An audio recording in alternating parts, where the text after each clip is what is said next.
danışdınız. Aslında özümü çox yox, amma mənə görə cəsarət istəyirəm. Sizə də mənim indi ixtisasım başladı, mən də müəllimlikdə. Biz müsahibəyə girəndə, kurs olsun, digər başqa olsun. Orada bizə 3 tip sual verirlər. Ən çətini də, dünya görüşlü yaxşıdır. Bir də orada metodiki və pedaqoji cəhətdə yanaşma var. İndi mənim sualım oldu ki, sualın bilirəm ki, bu suala bu şəkildə cavab versən, məni keçirəcəklər. Amma bunu mən ek deyəcəm. Bizdə diskussiya suallar var, o suallar əsas olaraq yanından çıxır. Bəli. Amma mən o sualın cavabını özümə necə doğrudursa, o şəkildə deyirəm. Nə dərəcədə doğru edirəm bilmirəm, çox sudan kəsdirəm, çünki mənim öz şəklim, öz metodum insanlara da səhv deməyim, fərqli gəlir. İndi mənim sualımda ibarətdir. Mən öz doğrumu kənara atıb, müsahibənin doğrusunu deyib keçir, yoxsa öz doğrumdan davam edir. Davam edəcəm. Çox mən yetdim. İşsiz olaraq. Özünüz danışırsınız, özünüz də cavab verirsiniz, hamısına bir-bir, mənə deməyə bir şey bıraxmırsınız yəni. Əyləşin, ayaqüstə qalmayın. Doğrunu yox. Baxın, bunu mənim intervyu təlimlərindən çıxmış adamlar var. Tazə, fresh çıxıblar təlimindən. İsti-isti çıxıblar. İntervyu təlimində, bunu da deyirəm, kitabda da deyirəm və hər zaman deyirəm ki, dostlar, baxın, siz dünyaya, iş dünyasına atılmaq istəyəndə bəli, nə istədiyini bilirsən. Bir şəxsiyyətim var, istəyirsən mən bu şəxsiyyətdə olmaq istəyirəm, istəyirəm ki, mənim ətrafımda belə bir komanda, belə bir insanlar olsun və mən belə bir insan, sağlam, gözəl insanlar bir mühitdə işləyim, tamam. Varmı belə mühit? Yoxdur. Sənin gücün, maddi gücün var ki, belə mühitində özün qurasan, o da hələ yoxdur. Ona görə də hələ ki, intervyulara getməlisiniz. Sizin üçün önəmli olan o qapıdan içəri girməkdir. O qapıdan içəri girmək üçün də intervyunun qaydalarını oyunun qaydasına görə oynamalısınız. Yəni, siz o suallara dürüst, adil olduğu kimi yox, hər bir intervyuya verilən suala, o suala düzgün, profesional cavab nədirsə, o cavabları verməlisiniz. O cavab sizi ifadə eləmir. O cavab siz deyilsiniz. Bəli. Önəmli olan siz öyrənirsiniz ki, bu sualın ən doğru cavabı budur. Sonra onu sanki oymuş kimi təbii olacaq qədər imitasiya eləməyi öyrənməlisiniz özünüzdə. Tamam mı? Niyə? O qapıdan içəri keçmək üçün. Zaten gəlirsiniz bir komandaya. Növbəti addım komandanın rəğbətini qazanmaq. Tamam mı? Düşdünüz Azərbaycanda bir şirkətdə bir komandanın içinə. Garantiya verə bilərsiniz ki, burada mən çox gözəl insanlarla bir sağlam bir komandanın içinə düşəcəm. Təəssüf edirəm, yox. Qeyri-sağlam, bir-birinin ayağını qazıyan, yaltaqlanan, onu eləyən, hər cür oyundan çıxan bir komandanın içinə düşəcəksən. Amma ən sonuncu gələn sənsən. Yenə də oyunu qaydasına görə oynayıb, onlara özünü bəyəndirməlisən. Oyunun qaydası budur. Ki, müəyyən bir müddət sonra rəhbərliyi soruşanda desinlər ki, bəli, gəldi və bizim aramıza qatıldı. Tamam. Hələ də oyunu oynamağa davam edirsən, yavaş-yavaş ki, siz şirkətdə yalnız aparıcı işçiyə çevriləndən sonra siz artıq deyə bilərsiniz ki, saxla, mən beləyəm. O zaman niyə? Bilirsiniz ki, yerim sağlamdır, peşəmin peşəkarıyam və şirkət mənə olduğum kimi davrananda bir şey deməyəcək, eləməyəcək. Tamam. O zaman özünüzdən ibarət sağlam bir ortam düzəltməlisən. Yəni. Mən həyatımda 4 profesional şirkətdə də 4 yer dəyişmişəm. Fərqli ölkələrdə, fərqli kollektivlərdə işləmişəm. Hamısında gələndə mən əcaib kimi, unik kimi baxılmışam. Hər zaman onlara sayğı ilə davranmışam. Siz beləsiz, hörmət elə, mən də beləyəm. Və nəyin üzərine fokuslanmışam?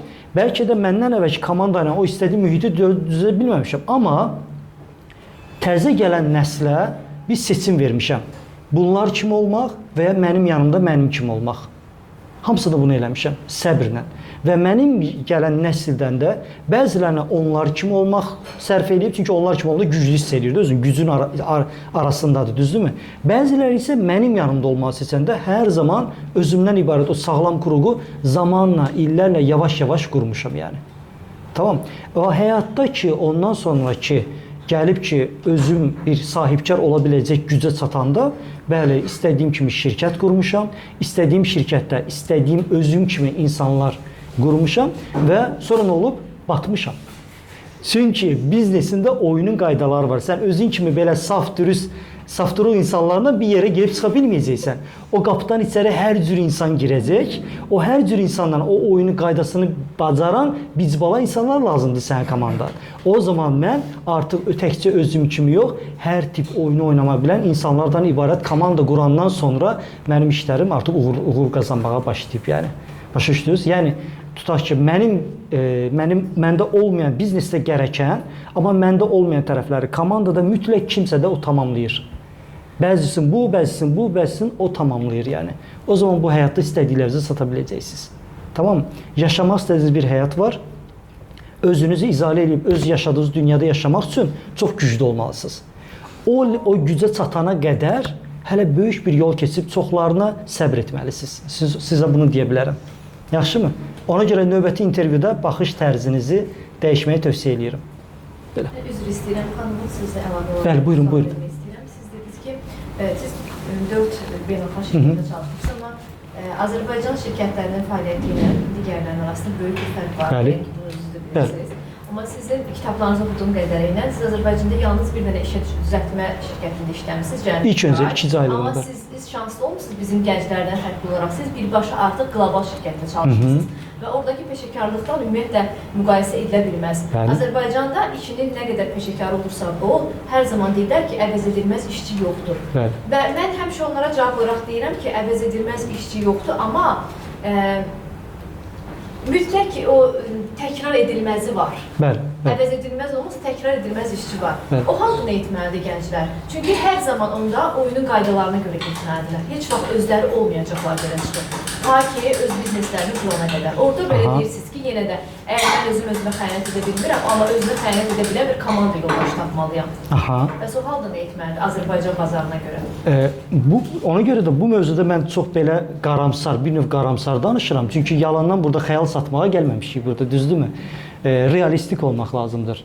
Realistik olanda da bir gənc gəlib mənə deyəndə ki, mən bu şirkətdə artıq dözmürəm filan kəslərə, mən getmək istəyirəm başqa yerə, deyirəm. Amaç deyil, hər halda kök sağlıqlar. Bəli, dəyiş.